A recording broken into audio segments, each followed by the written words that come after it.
Fundo cinza com retângulos amarelos e vazados, quando o bebê e a criança não querem aceitar alimentos na unidade educacional de educação infantil. Olá, educadoras e educadores da Rede Municipal de Ensino. Tudo bem? Eu sou a Fabiana, professora de Educação Infantil e atuo nos espaços de formação da Diretoria Regional de Educação. Branca de cabelo Jaçanã ondulado Tremembé. com fios grisalhos. Olá, meu nome é Maíra Curti e eu sou nutricionista do Programa de Alimentação Escolar. Branca de cabelo longo e loiro.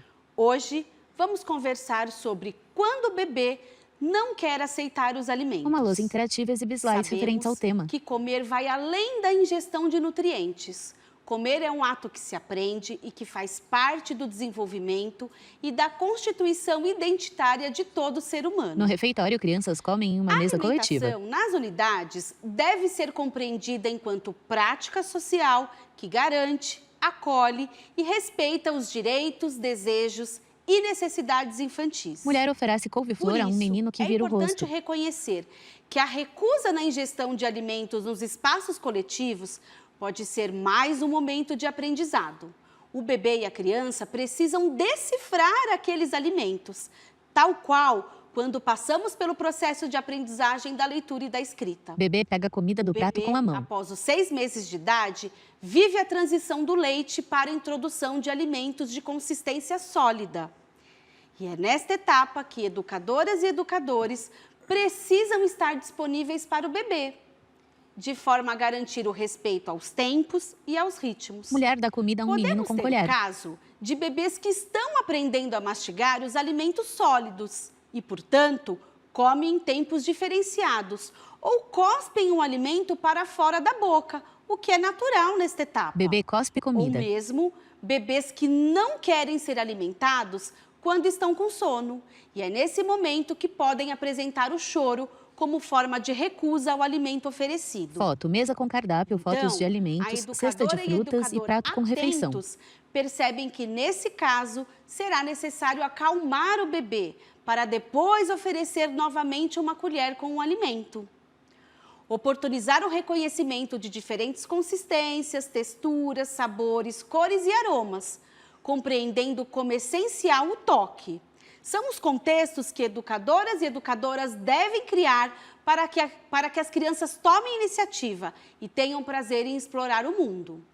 Lembrem-se ainda da importância do diálogo constante com os familiares nesta etapa, comunicando as novas vivências alimentares e incentivando que o aleitamento materno continue quando ainda é possível. Mãe amamenta uma garotinha. E será que a família conhece os alimentos que estão sendo servidos na unidade? É muito importante comunicar às famílias sobre como são preparados os alimentos. Cozinheiras preparam refeições. Na alimentação escolar, fazemos uso moderado do sal e não ofertamos açúcar para bebês e crianças pequenas. Mas por que a alimentação é feita dessa forma? Porque é nessa fase da vida que está sendo desenvolvido o paladar e os hábitos alimentares. Por isso, expor a criança ao sabor muito doce estimula o consumo excessivo de alimentos e bebidas com açúcar, podendo se tornar um hábito para toda a vida. Estudantes comem sozinhos. Além disso, bebês e crianças que consomem muito sal e açúcar recusam os alimentos saudáveis servidos na unidade. E, por fim, o consumo frequente e excessivo de açúcar e sal aumenta o risco de doenças, como obesidade, hipertensão e diabetes. As famílias precisam compreender que a criança passará por várias fases de desenvolvimento. O segundo ano de vida é uma delas, e ele é bem desafiador, pois a partir dessa idade é comum os bebês e as crianças não quererem experimentar novos alimentos, recusarem os alimentos que antes gostavam e mesmo começarem a limitar a quantidade de alimentos que aceitam comer. Mas isso acontece porque, após os 2 anos, o organismo reduz a velocidade de crescimento e, consequentemente, o bebê ou a criança também regula a quantidade de alimentos que precisa ingerir.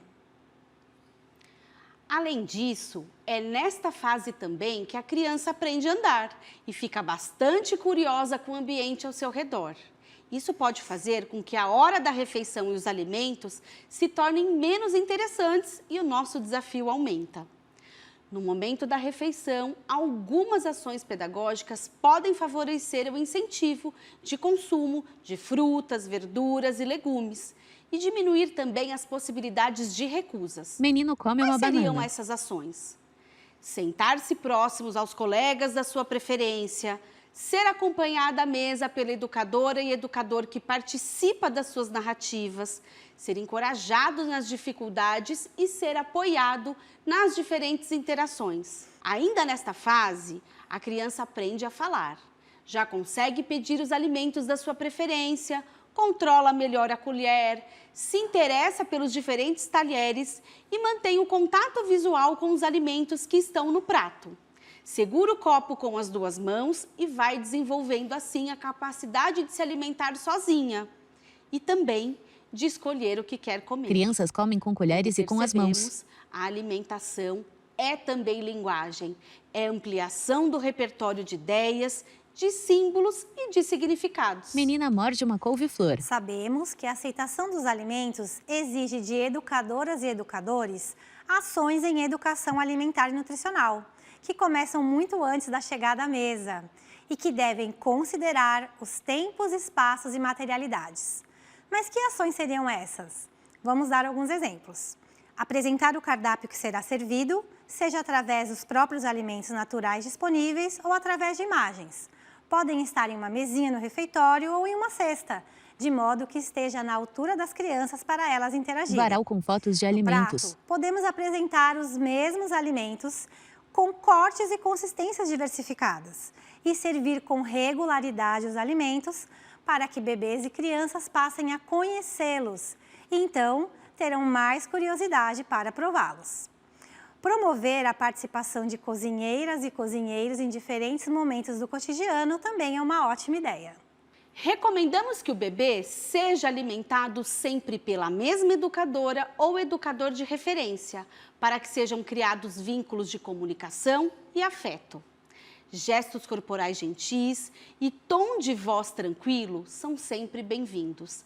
A previsibilidade para o bebê é importante, pois gera a segurança necessária para que a alimentação seja um momento prazeroso.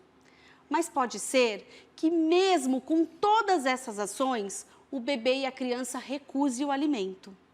Sabemos que um bebê e criança que não come gera muitas preocupações nas educadoras e educadores. E às vezes é comum insistirmos no mesmo dia para que comam o alimento oferecido. Mas neste momento você, educadora e educador, fique calmo. Garotinho come com colher. Observe os sinais de saciedade dos bebês e crianças, compreendendo que a necessidade de quantidade de alimento não é igual para todas.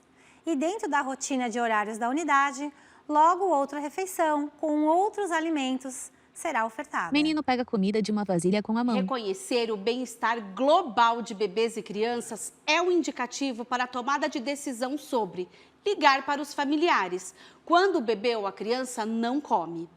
É preciso oferecer água e observar se a criança está ativa, se participa das brincadeiras ou outras propostas. Menino mastiga e brinca com uma banana. Retomamos a importância que educadoras e educadores cotidianamente façam um convite aos bebês e às crianças ao aprendizado das experiências corporais, sensoriais, afetivas e construam contextos para que explorem o mundo, brinquem com utensílios de cozinha, façam bolinhos de terra, oportunizando tempo e espaço para a aprendizagem e a relação com o alimento.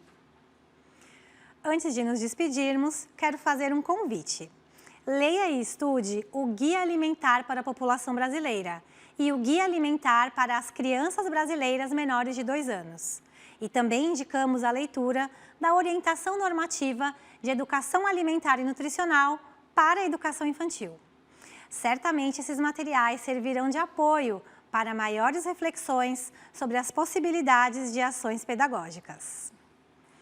Ficamos por aqui. Até a próxima! Ambas acenam. Fundo branco e o brasão da cidade de São Paulo. Educação. Audiodescrição. Núcleo de Acessibilidade Flicts.